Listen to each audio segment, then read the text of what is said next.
सहना भवतु सहनौ भुनक्तु सह वीर्यं करवावहै तेजस्विनावधीतमस्तु मा विद्विषावहै। ॐ शान्ति शान्ति शान्तिः। Let us read the first verse. श्रीभगवानुवाच श्रीभगवानुवाच ऊर्ध्वमूलमधः शाखम् अश्वत्थं प्राहुरव्ययम् छन्दांसि यस्य पर्णानि यस्तं वेद स वेदवित्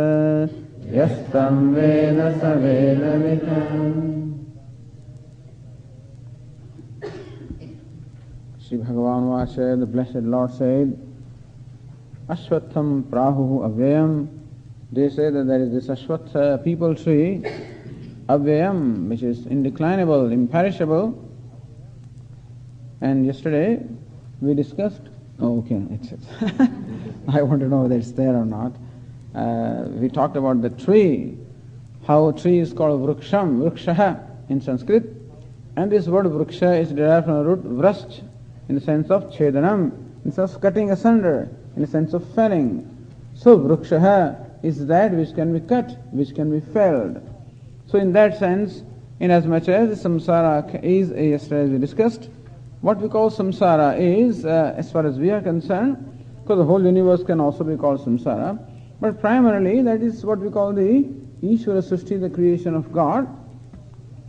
But as Swamiji has been explaining, not only there is an objective creation, there is also a subjective creation. A creation, one's own individual creation. What we may call a superimposition. This morning you heard the expression Shobhana Adhyasa. Shobhana Adhyasa. Adhyasa means superimposition. Shobhana means something that is desirable, pleasurable. Thus, looking upon something as desirable, looking upon something as a thing is okay. But when I look upon that as desirable, that desirability is something that it's my own personal viewpoint. Because if this was desirable, it should have been desirable to everybody, but that's not so.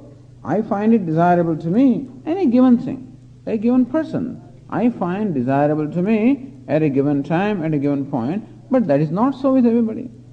Even I do not always find it desirable. At other time or in other conditions, I may not find it desirable. Therefore, when I look upon a given thing as, this is one example, desirable, adorable, beautiful, and so forth. So, mainly something that I want, that which creates in me this desire. When I say desirable, that which creates in me a desire that I want it, I want to experience it, I want to enjoy it, because I look upon that as a source of happiness. So looking upon something as a source of happiness. So I look upon not only the flower as flower, so when I see this flower, of course it is creation of God, and that's quite right. But I look upon this flower as something that is a source of happiness. Now that is the part that is created by me, that is projected by me. So this difference we should know. Ishvara Srishti and Jiva Srishti. The creation of Ishvara and the creation of Jiva or individual. As far as we are concerned, that part is samsara. The world is fine, but what I project upon the world, that is, I look at the world through my own subjective eyes, and I myself divide this world into desirable and undesirable, agreeable, disagreeable, likable, dislikable. This is how I have an opinion about everything. It is that part alone which is what we call the Jiva Srishti, or the creation of the individual, which is subjective creation, and that is binding me. That is what binds me with a given thing. Otherwise I am free to enjoy everything. But today I am not free to enjoy everything. I am free to enjoy only those things which I look upon as desirable. Other things I cannot enjoy. And so it's that part that binds me. When I look upon something as a source of happiness and something else as a source of unhappiness, then automatically the desire to acquire and enjoy and experience something that I look upon as source of happiness, and also to get rid of or keep away something that I look upon as source of unhappiness. And that is what is called bondage, because these objects of the world, on account of my looking upon them that way, they create in me this desire. And when desire comes, then I am obliged to fulfill the desire. And that's how they bind me, they tie me. This is called the bondage, unseen bondage. This bondage is not of the nature of some ropes, etc. There is no physical bondage at all. This bondage is mainly, essentially, at the level of the mind. And as I said, that I look upon something as a source of happiness, or that I look upon something else as a source of unhappiness, both of these are my subjective projections, arising on account of not knowing that thing properly. If I knew something as it is, I would know it for what it is, rather than as a source of happiness or unhappiness. And I look upon something as a source of happiness because I look upon myself as unhappy. And so, when I look up, first is, I look upon myself as unhappy. And then I'm in search of happiness. And then I look upon something else as a source of happiness. And then I want it. And then I enjoy it. And I experience it. And this is how the thing goes on. So this is what is meant by samsara. And if the world were not there, this question would not have been. Therefore, the world also is included in samsara. So Lord Krishna said, this samsara, this constant life of becoming, of gaining, of acquiring, all of this has been going on, avyayam. It is all born of ignorance, like this searching for the 10th man, born of ignorance. And it goes on, that's what avyayam. Unless something is done about it, this will go on and on forever. In the realm of ignorance, it is indestructible, but it can be destroyed by knowledge. Because there are, on one hand, Lord calls it ashwatham. Ashwatham means people tree. We said yesterday how people tree is that which there is always some kind of change, is motion going on in there. Some movement, some sound, the leaves are always moving, creating some sound. And so that people tree is that which stands for change, constant change. So on one hand, Lord Krishna says the samsara is that which is constantly changing. On the other hand, Lord Krishna says that it is imperishable. Now this is contradictory. That which is changing is naturally in the influence of time, and that is going to perish. But here is what we call pravaha nityatvam. It is not that the world is imperishable in the sense of changeless, changingly imperishable. Like pravaha, like the flow of the river. So how the river on one hand constantly changes, at the same time, by way of flow, it always continues. So also the world continues in one form or the other. And if I have not settled account with the world, it will keep on impacting upon me, and thus creating variety of reactions from me of pleasure and pain, or harsha and shoka, elation, depression, and that is what we call bondage. That what my next thought will be, or what my next feeling will be, is not something determined by me. What my next feeling will be, whether I'll be happy or not, don't worry about the thought, but whether I'll be happy or not is not determined by me, but is determined by the world. This is called bondage. So, because of in realm of ignorance, it's called avyayam, imperishable. Now, this tree is very interestingly described. Urdhvamulam, adhashakam. Urdhvamulam. So that which has its roots upward. Adhashakam, which has branches downward. This is an interesting tree, with the roots upward and the branches downward. Nobody has ever seen a tree like that, really. Sometimes you see the tree, sometimes from the mountain slope the trees are hanging and things like that. You may find a tree like that. Perhaps, on the mountain slope, sometimes the tree grows this way. You may find the roots are upward, but that's not what is meant here.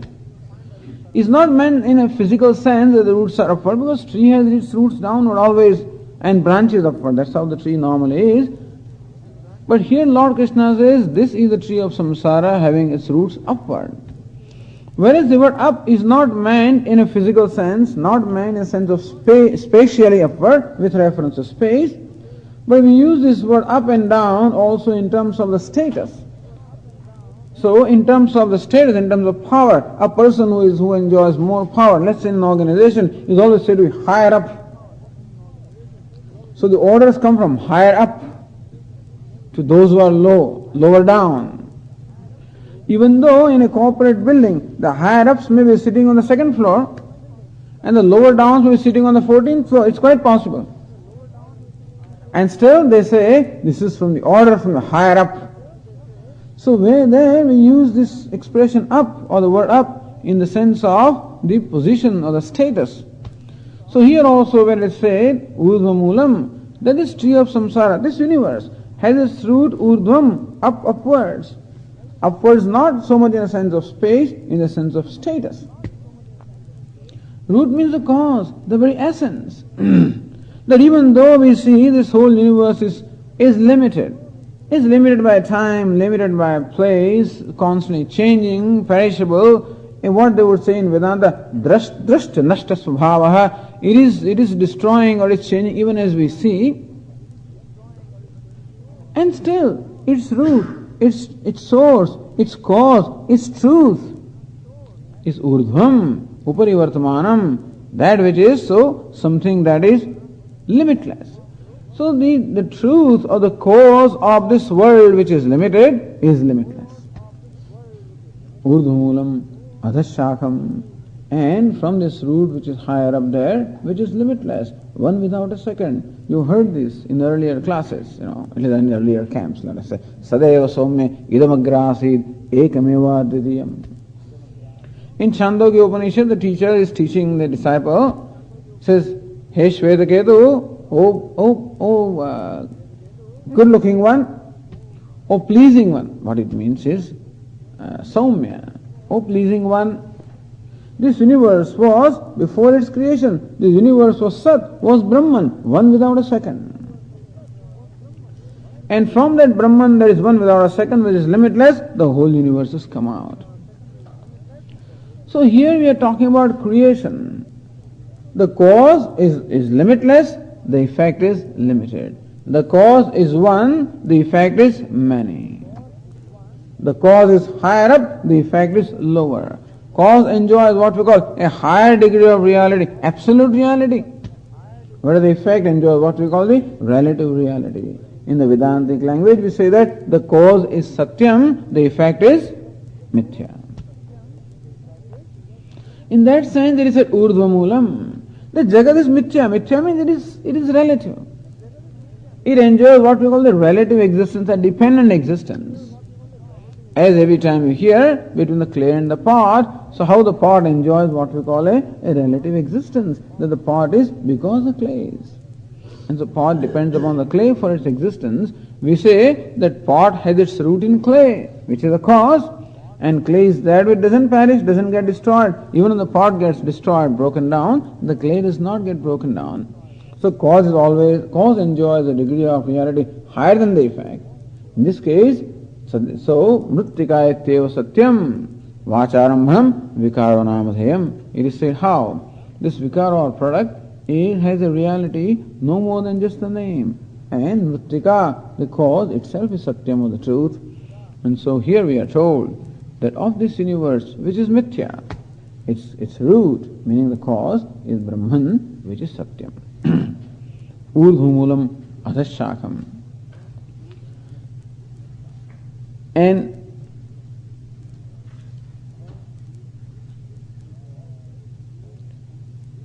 they describe also the creation in the form of a tree. Now, this creation process also we have discussed in the past. Just for your information here, one of the ways of describing creation is the Sankhyas describe. As I said earlier, imagine that I am fast asleep, and from that I fully wake up. From state of being fast asleep to the state of being fully awake, one passes through several stages. We may or may not make note of them, but then we pass through several stages. So when I am fast asleep, I am aware of nothing. I don't know myself, I don't know anything, So that is a state where there is no manifestation at all. It is called avyakta, unmanifest state.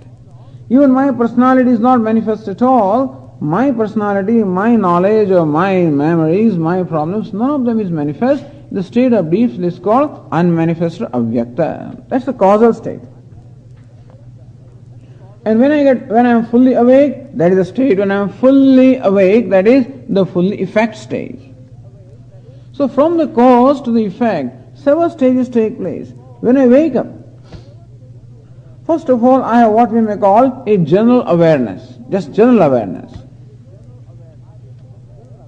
And then slowly I become aware of myself as an individual. Then slowly I become aware of the things around me, the objects of the world. And then slowly I become aware of my sense organs, my body and everything else. And thus, this is how the awareness, slowly and slowly we may say, the awareness expands or awareness spreads. The awareness becomes manifest. From the unmanifest, the awareness becomes manifest. So Sankhya has explained, the state of deep sleep is comparable, this is a causal state, it's called avyakta, that's the primordial cause. You may call it maya, they call it prakriti. From that comes a state of what we call a general awareness. Not a particular awareness, just general awareness. That's called mahat, that is called samashti buddhi, the cosmic intelligence, mahat. Then comes the idea of my individuality. That's called ahankara, the cosmic ego. From that comes the awareness of the five elements. From there comes the sense organs. From that comes the sense objects. And then comes all the interaction. The elements I become aware of. Sense organs I become aware of. Sense objects I become aware of. And as soon as I become aware of sense objects, I want this, I don't want this, that thing starts. The actions come. And from the actions then come what? The results. Pleasant and unpleasant. That is samsara. So thus, when I am awake, then I am interacting with the world. And the world consists of objects that are desirable to me, others that are undesirable to me. When I have experienced those that are desirable, there is experience of pleasure. When there is an experience of those that are undesirable, then the experience is one of pain. So pleasure and pain are the results. So this is how the whole samsara is described. Imagine that causal state called avyakta, unmanifest. Imagine that to be root. And from that comes the skandha. Skandha means the main stem, which is the general intelligence called buddhi or mahat tattva, cosmic intelligence. And from that comes the what we call the ahankara. And from that comes the sense organs. From that comes the branches in the form of the five elements. From that comes the leaves in the form of the sense objects. From that comes the flowers in the sense of the actions. And from that comes the fruits in the sense of various experiences of pleasure and pain. So you can describe the tree of samsara in this way. Urdhvamulam adhashakam. This also is, the world that we perceive is called vyakta, is called manifest. Because that is what we perceive through organs of perception. So whatever we are able to experience or perceive through organs of perception is called vyaktam, manifest. And all that we can experience is the manifest world. And the reason why the world or the universe is compared to a tree is that in case of tree also, all we see is a tree, which is manifest to us. But you know very well that when the tree is, there must be roots on which the tree is standing, from which this tree originates. The roots are those which we don't see. So roots are what we call avyakta. Avyakta means unmanifest. Thus we can infer the existence of the cause from the effect. From the tree we can infer the existence of the roots. From tree which is manifest we can infer the cause which is unmanifest. Similarly also, what we perceive is world. World is manifest. From that we can infer there must be a cause from which the world originates. What is that cause? That cause is called God. And that is why Lord says, Urdhvamulam. Look, this manifest world which is limited has its cause in Brahman. So Brahman or God is the very cause from which the whole universe has emerged. We should not even say that the universe has emerged from God, because going back to our example of the person who is fast asleep and a person who becomes fully awake, it is not that one thing comes from the other. I who was fully asleep now slowly goes to different stages and becomes fully awake. It is the cause that alone manifests as the effect. So also the Lord, alone who is manifest, becomes a manifest as a universe. It is not the tree something different from the cause or the roots. The roots of the cause itself become the tree. And similarly also Brahman or God, that is the cause that itself becomes this universe. Urdhvamulam adashakam. The cause is one, the effects are many. The cause is satyam, the effects are mithya.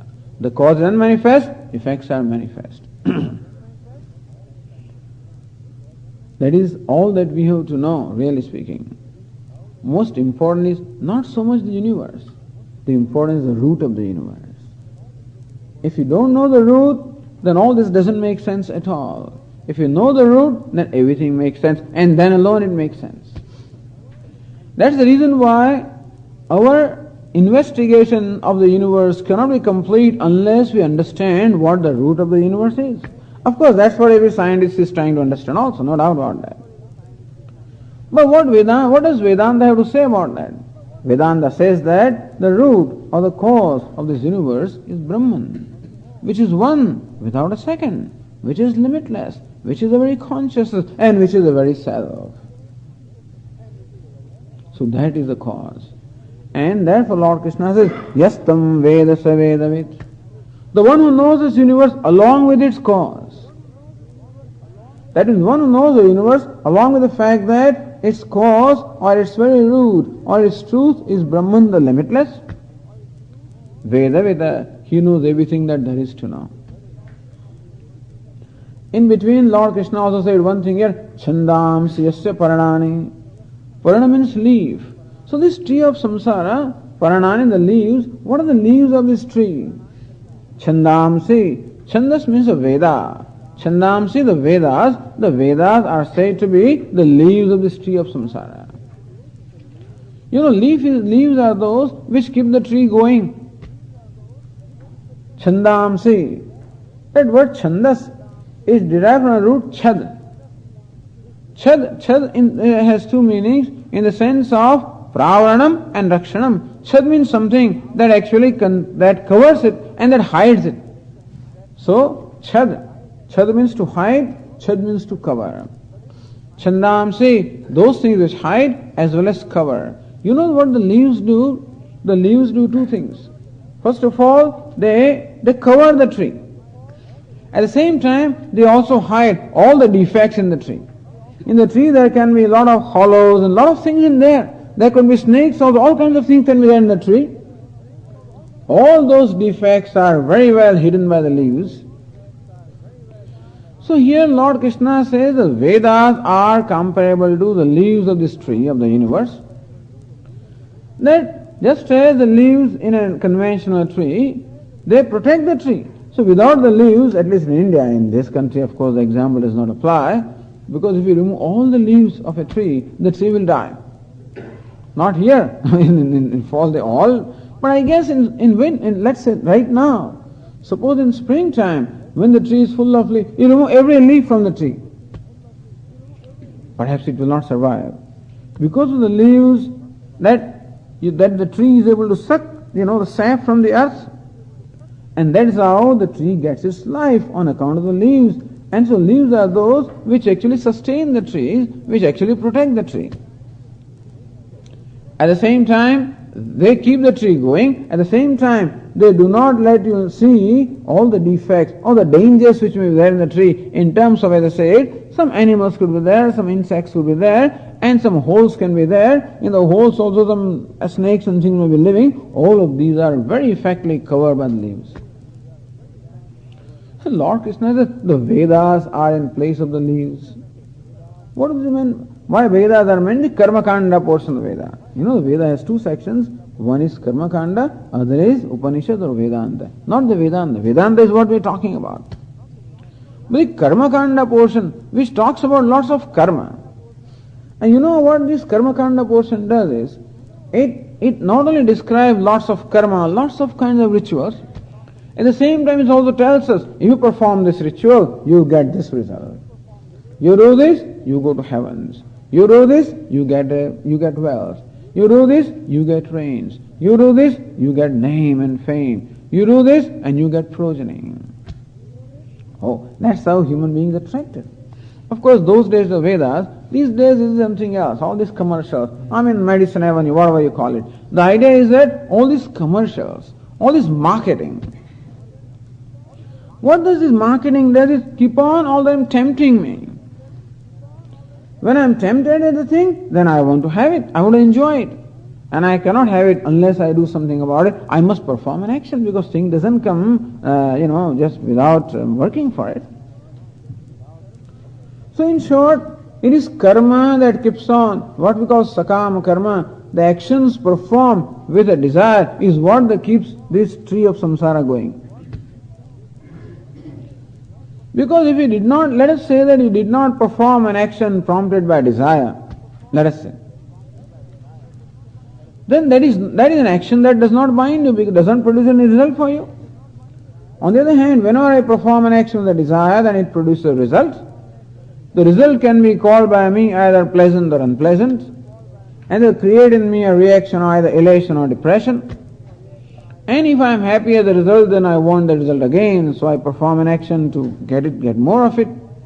If I am unhappy as a result, then I want to avoid it. That also requires me to perform an action. And therefore, these actions are produced, they create further results, and that is how the tree keeps on going. That's why I call avyayam. That we will see in the next verse also. Chandams yasya paranani yastam veda saha vedavid. The one who knows this tree of samsara along with the root, vedavid, he is a knower of the Vedas. That means he knows everything. Often we hear these kind of statements. By knowing one thing, you know everything. In Upanishads we come across this. So they say, by knowing one particle of clay, you know all the vessels and all the pots and pans, all the articles made of clay. So by knowing the cause, material cause, you know the effect. By knowing Brahman, you know the whole universe. That yastam veda sa vedavid, one who knows the root, tree along with the root, he knows whatever there is to know. And by saying that, the knowledge of the tree of samsara is praised. See, there is two forms of knowledge. Upanishad says, dve vidya veditavye, one must gain these two forms of knowledge, aparavidya and paravidya. Aparavidya, the knowledge of the inferior, and that is the knowledge of the world. The paravidya, the knowledge of the superior, that's the knowledge of the root. So knowledge of tree will not be complete unless we know the roots and the seed also. Similarly also, the knowledge of universe will not be complete unless we know the root also. And so one who knows this, knows everything. Thereby praising this knowledge. And that is how enthusing Arjuna to know this.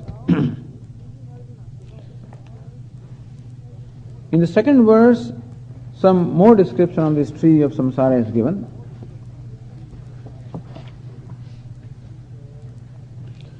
Adhaschordham prasutastasya shakhaha Adhaschordham prasutastasya shakhaha Guna pravruddha vishaya pravalaha Guna pravruddha vishaya pravalaha Adhascha mulānyanu santatani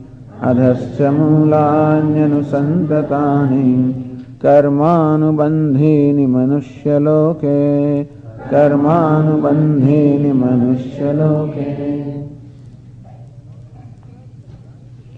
Now just describing the branches of the tree. Adhascha urdhvam prasutaha tasya shakhaha. Of this tree of samsara, there are these branches extending upwards and downward. Adha downward, urdhvam upward. So this tree of samsara has its branches extending downward and upward, and in the middle also. What are these branches?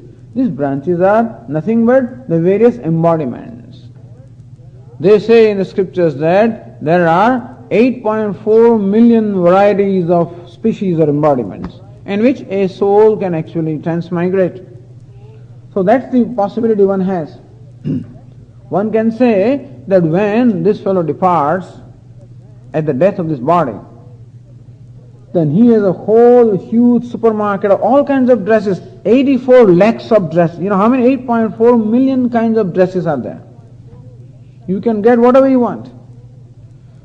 When I go to a shopping center, all these kinds of dresses are there in front of me. I can pick whatever I want. But then which one can I buy? Depending upon how much money I have in my purse, of course. And so also, when I depart from this body, God has presented before me this 8.4 million varieties of dresses, of these different species embodiments. Which one can I get? Depending upon what kind of money I have, depending upon what kind of wealth I have accumulated, depending upon how much virtue and vice, how much balance is there in my account. How much virtue have I accumulated? Accordingly, I will get that embodiment. And so depending upon what kind of a life I will lead here, that will determine what kind of a destination will be. If I in this being the point is, a human being can act as he wants. A dog has no freedom. Dog will act only as a dog. A cat will only act as a cat. A rat as a rat. But human being has a choice. He can sometimes act as a cat, sometimes as a rat, sometimes as a monkey, sometimes as a snake, sometimes as a scorpion. So we see human being has all these possibilities. And therefore, depending upon how I have led my life, that choice I have. A scorpion doesn't have a choice being other than a scorpion. But I have a choice. If I lived like a scorpion, stinging all the time, the next time I become a scorpion. I'm all the time like a snake, stinging like a snake. Barking all the time, I can become a dog. And whatever. And of course, helping people all the time, I can also live as a god. Human being can live as a human being. Human being also can live the life of God. Then he can become God also. So there are so many categories up there and so many categories down there. And of course, in the middle is a human being. So this down and up are with reference to the middle, which is a human being. And thus, adhas chorgham prasrutas tasya shakhaha. The branches of this tree are spread downwards and upwards. Guna pravruddhaha vishaya pravaraha. Guna pravruddhaha, strengthened by the gunas. In the 14th chapter we discussed the gunas, sattva, rajas and tamas. So this is what makes up my disposition, sattva, rajas and tamas. A person is sattvic, person is rajas, person is tamas, depending upon which guna, which disposition is predominant. A person in whom the sattva is predominant is a very kind, giving, loving, charitable person. A godly person. A person in whom rajas is predominant is a person who will have both the punya and virtue and vice in his life. A life of bhoga, little bit, sometimes yoga also, a combination of the two. A person who is tamas, with tamoguna is predominant, is a person having very base tendencies, very base attitudes. And so guna pravruddhaha, these embodiments that we get are directly, they all can be classified as sattvic, rajas or tamas. So embodiments which are higher than the human beings, like the embodiments of the gods, they have predominance of sattva. And there also there are categories. All the way up to Brahma you can become, Hiranyagarbha you can become, which is totally sattvic, essentially sattvic. And between human beings and that, there are so many categories. You can be Gandharva and Kinvara and Yaksha and Pitrus and whatnot. And human being has sort of a combination of both, sattva and rajas and tamas, all are there. And as you go down, the tamas keeps on increasing and increasing. Going up, sattva increases, going down, tamas increases, in between, The rajas and tamas both are there. Guna pravruddhaha. Each one of these embodiment is that which is strengthened by this guna, sattva, rajas, tamas. Vishaya pravaraha. And the new and new shoots are coming up. That are Vishaya, the sense objects of pleasure. As we just said here, that the world has this Shabda, Sparsha, Rupa, Rasa, Gandha, the sound and the touch and the taste and the smell and the color and all these objects are there. All the time creating reaction in me. So what happens today is the objects or the things in the world, objects include other people and everything, so they today create in me some kind of a reaction, in response. So whenever I come in contact with something, there is one response. Either I like it or I do not like it.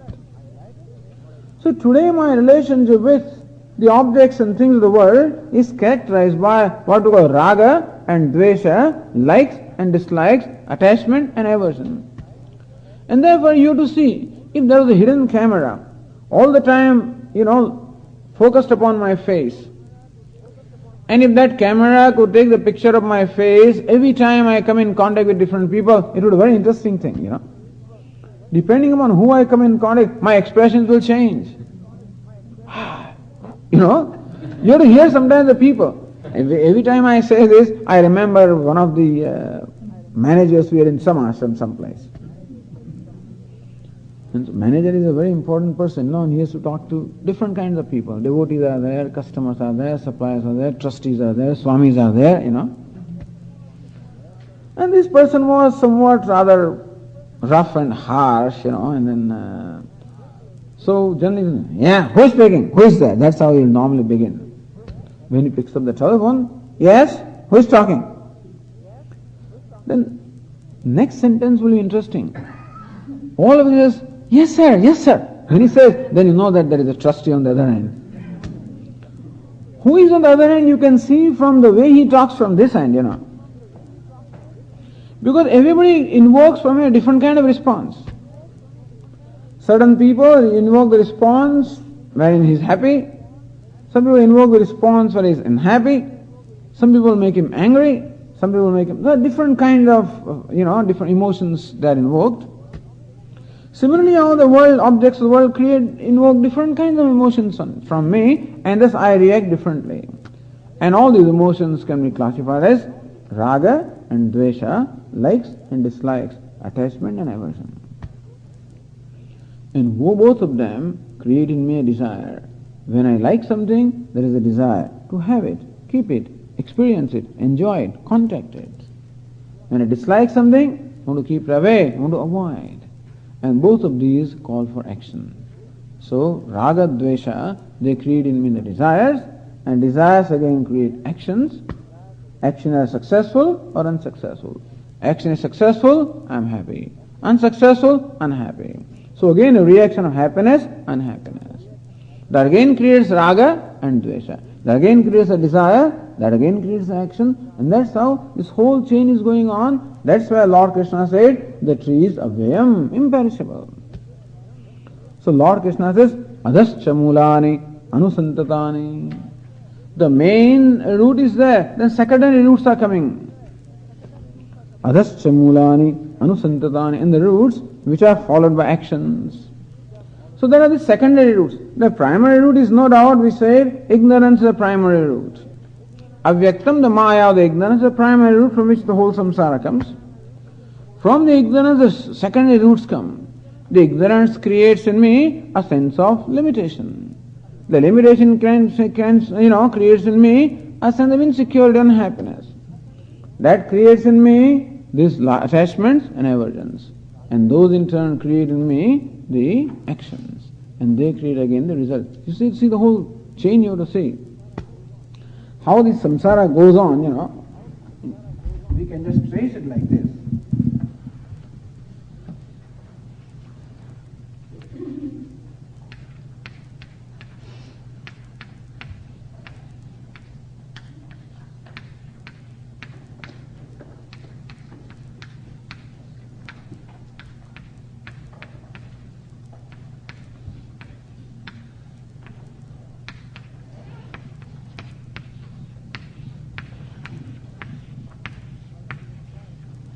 call it avyakta, which is unmanifest, or the maya or ignorance,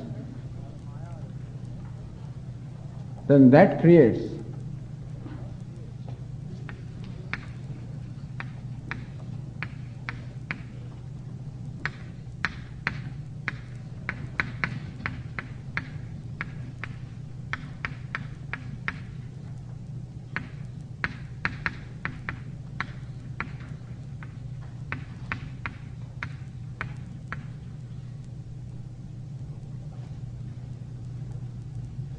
so this ignorance creates a sense of individuality, ego. Because of ignorance there is identification with the body-mind complex. That creates in me a sense of I or ego, individuality, smallness. That creates in me a desire.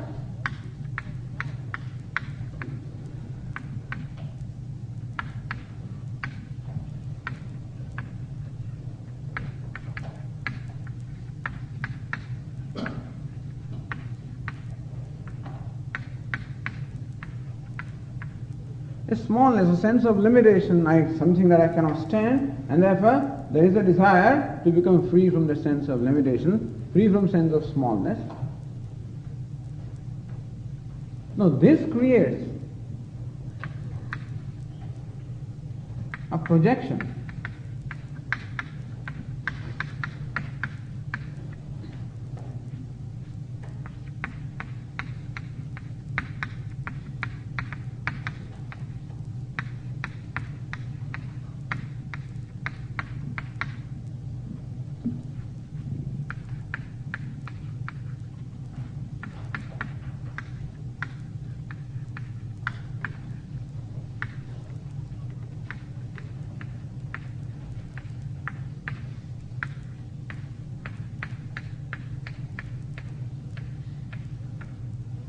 See, first, because of ignorance, arises projection upon the self, because of which I look upon myself as a limited being or small, and that creates a desire to become free from that smallness, and that creates projection upon the world, when I look upon the world as a source of happiness.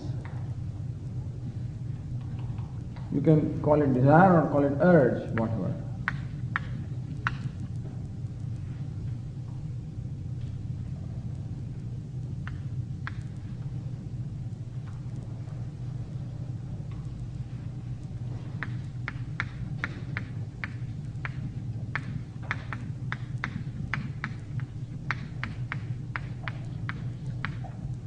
Likes and dislikes.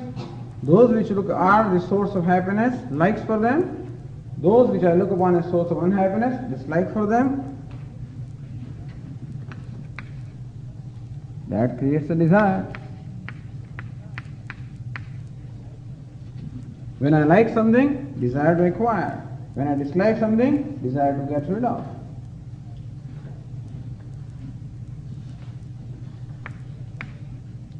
From that comes action.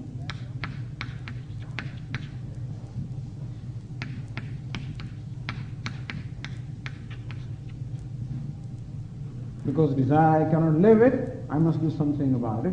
So comes action.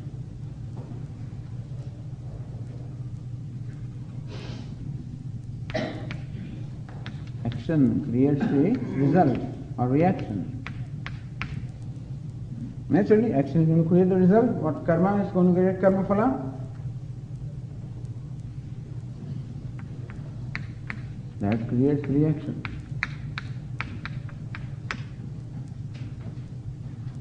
What? Reaction of likes and dislikes. So this is how it goes. Likes and dislikes, they create desire to acquire.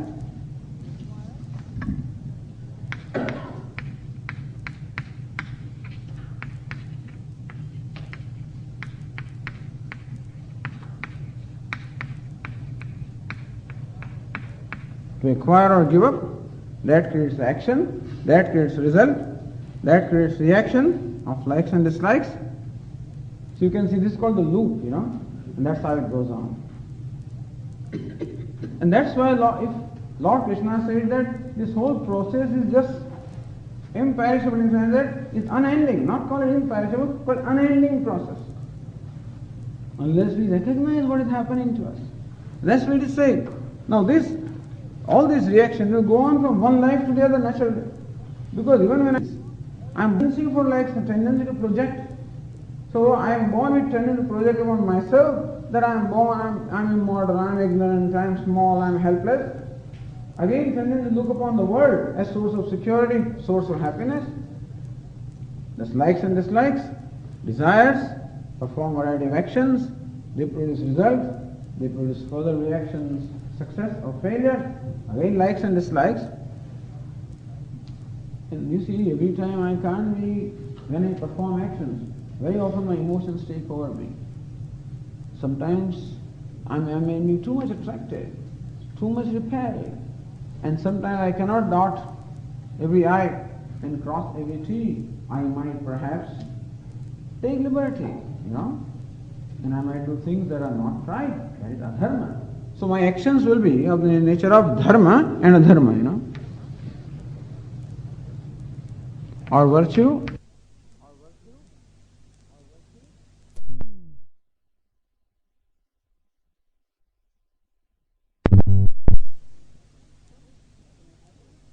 This is unhappiness. Happiness creates raga, likes. Unhappiness creates dislike. And that's how it goes on. So these are all secondary roots. Primary root is right here. This is the primary root. And from there, and then these secondary roots keep on going further and further. They keep on creating more and more branches, more and more shoots. And that's how this people see this tree of samsara perpetuates. It's ever perpetuating thing. Of course, what happens is, when I take birth in other species, other embodiments, I don't have freedom to perform new actions. There only I just keep on exhausting. When I reach a certain balance of papa, punya, virtue and vice, again I come back to human being. Again I start this. Again I accumulate some virtues and vice. I go to different embodiments, spend those things. Other embodiments are only spending places.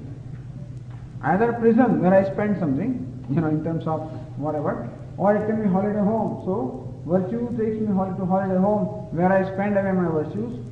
My vicious actions take me to what you call prisons and places like that where I spend away those things. In those lower embodiments, again I come back. Again I accumulate. And that's how this life is going on. So this is a description of samsara. Understand? There's nothing wrong with world. What creates all pain and unhappiness and all these perpetual motion is this original root, ignorance. Ignorant from ignorance, this adhyasa. So they call it adhyasa.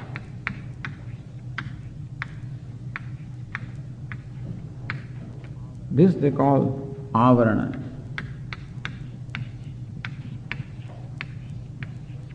Just for some of those, avarana. Adhyasa, superimposition, and from there, this one superimposition, a series of superimpositions, and thus, this is a subjectivity starts from here, and thus I live in subjectivity all the time. So this is the description. What for is it given? So Lord Krishna says that in the next verse. In the third verse.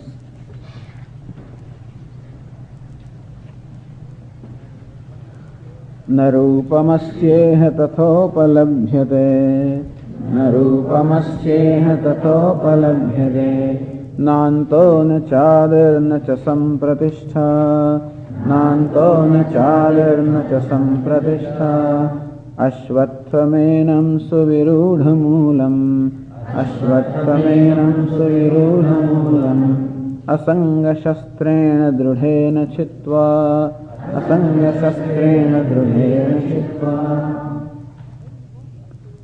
न रूपम अस्येह तथा उपलभ्यते. Of this samsara, its form is not perceived here in this way. You don't really, the idea is that our life is described in the form of a tree. Some kind of a description is given. But when we describe it, sometimes it appears to be very real. So Lord Krishna says, there is no way that you can actually categorize the thing to be such and such. Narupam, we of this samsara, of the world, not only of the world, But samsara includes both the objective creation and subjective creation. And as we say, what causes me sorrow or unhappiness is my subjective creation, for which there is no reason. Swami, why that is Maya? Where did it come from? Why should it be there? Why should ignorance be there? I don't know. Why should projection be there? I don't know.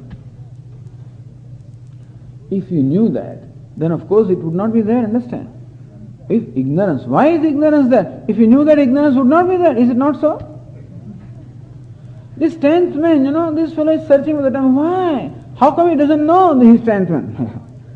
I am searching for my, the bunch of key which is in my pocket, searching for everywhere, How come you are doing that? I don't know. Sometimes this mala is right in my neck and I am looking for it everywhere. Not unusual. Because your mind is elsewhere, and therefore you just don't see what is obvious. Why? I don't know. Why do you spend only 15 minutes looking for something which is already there? I don't know. Ignorance is that which has no reason, no cause. Ignorance is the cause of everything. But what is its cause? There is no cause. If that is the cause of cause, then it will become real. Understand? Maya, that is called Maya, which cannot be explained. That it's a cause cannot be explained. How can there be Maya? Swamiji, when Brahman is of the nature of knowledge and consciousness, enlightenment, how can there be ignorance? And this question is baffling everybody. Vedanta says that is why we call it Maya. The another name for ignorance is Maya, that something for which there is no explanation. Vedanta are very humble people. They don't claim that we can explain everything. Afterwards we can explain everything. This we can't explain. Once then everything is fine. Then we have no problem with science, no problem with anything. But fundamentally, how can there be creation? Really, it doesn't make any sense. Why should this be there, Swami? Why should God do this? Why should He create us and then, why has God created the world? Well, He has created some kind of a puzzle-like thing, for us to solve it. A riddle. He has sent us with a riddle for us to solve. Why should He do that? Why were we not born enlightened? But if I am enlightened, there will be no birth. Birth can be there only for an ignorant person, because birth means there is an agenda, and only ignorant person agenda. One who is enlightened has no agenda at all, because he knows himself to do whatever he wants. So why is this whole thing there? It is there. That's all we can say. It cannot be explained. However, it can be explained also. A Vedantin can easily ask a question. You ask him, why is this world there? He will say, which world you are talking about? What world? Where is it? You can't even prove that the world is there, because for some, it's like they're asking that, why is that snake there? In the rope snake example. Which snake you are talking about? Where is it? I don't see it. The snake can be said to be there if everybody sees it, understand? And this is a rope snake example, not a real snake, but rope snake example, that what is lying there is rope, and I somehow have a delusion of snake. And then you keep asking me, why is the snake there? Why did it sting me? Now this fellow stepped over that snake and he was stung by that and he's suffering from pain. Why did a snake sting me? Why should there be pain? I don't know. The next question is, that is to comfort him, we say, I don't know. But really speaking, to confront him, we'll say, which snake you are talking about? Where is the snake? But I'm not saying that, because that is, you will say, that statement is, Swami, you mean that about this world you are asking? Where is it? It's right there. Right where? You see, we have often experience of dream, of course. In a dream also this kind of a conversation can take place. Imagine. It can take place. In dream also this kind of satsang can take place, and somebody can ask this question, Swami, where did all this come from? In the dream, maybe I borrowed $100 from you, and the next morning you catch hold of me and say, Swamiji, where are the $100? Which $100 you're talking about? In your dream I borrowed $100 from you, and next morning you ask me, which $100 you're talking about? So when we really come to know the reality of the universe, these questions will not be there. All this question why is only relevant with reference to something that is real. There cannot be question why with reference to something that is imaginary. That is projection. But today this is so solid, so tangible and so forth. If I say that this is imagination or mithya, it won't make sense at all. Therefore, all this description is given how and why. But when it comes to original cause, ignorance or maya, why is it there? It is there. Where is it? You know? Where did it come from? Only thing we have to say it came from Brahman. But look at Brahman, there is no maya. Look at maya, Brahman is there. Look at Brahman, there is no maya. Na rupamasyeha tathopalabhyate. Nobody can determine what is the rupa, what's the nature of the samsara. Nobody can determine. If a scientist can determine, we'll have to close down this book. Really, this verse will be wrong.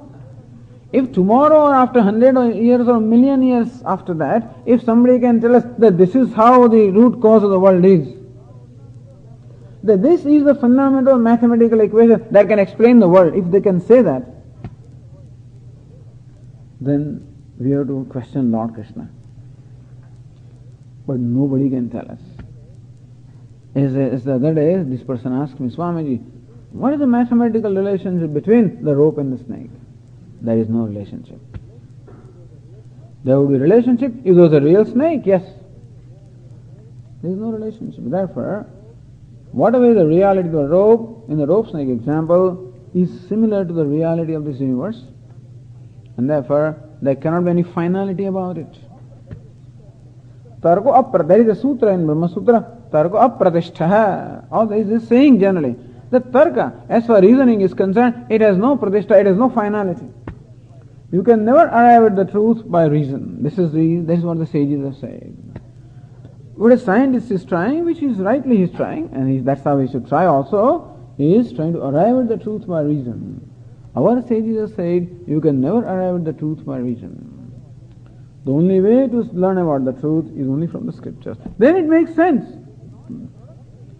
It is not the product, it is reasonable, but not the product of reason. Understand the difference. What the scriptures say is reasonable, in keeping with the reason, but not a product of the reason. What my eyes reveal is in keeping with the reason, but not a product of the reason. Whatever pramana says, always it says, it's pramana, means eyes tell me this is red. But why is it red? Why should I say that this is red? Because it is red. How do you say that? Because eyes tell me. And so, similarly also, for knowing the truth, we say that the scriptures are the pramanam, and the truth is that this world is mithya. That's a reality. And when the mithya is there, satyam must be there. Brahman is satyam. That's urdhvamulam. So cause is urdhvam. Upari vartamanam, utkrishtam, satyam, absolute, limitless. The effect is mithya, changing, relative, perishable.